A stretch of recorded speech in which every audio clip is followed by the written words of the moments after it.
Já vím. To jsem zkoušel takhle z vejšky.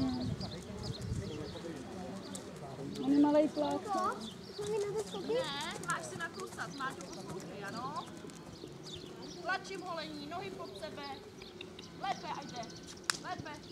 Stejně pak bychom asi jí znova natáhli do tyhle ty kategorii a tadyhle ji někam vypustíme asi, no. Dáme ten skok. A pak to asi uděláme, že pak samozřejmě, že budeš s nima, že ty poslední, a pak, že bychom ti dali vlastně ty jediný, že ty holky z Kolína, to jsou taky příští, nějaká 50. Takže by si šel ten pár na těch vysokých kolmákách, jo, jak jsme to šli včera. U minimaxiatu to bychom zase pak udělali třeba na podzim a tak, jo. Zvlášť od koní, ano? Oleň. Nepřekáň.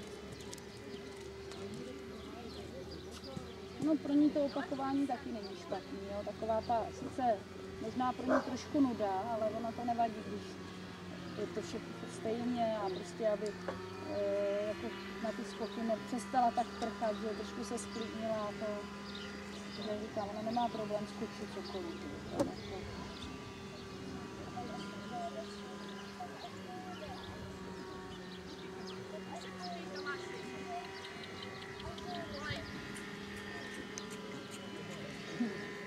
Jde dobře.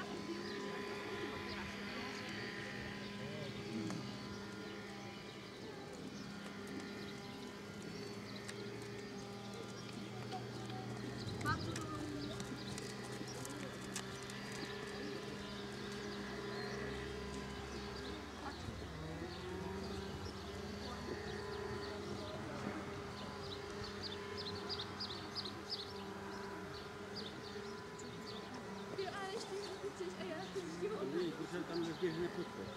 Dovnitř.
Akro.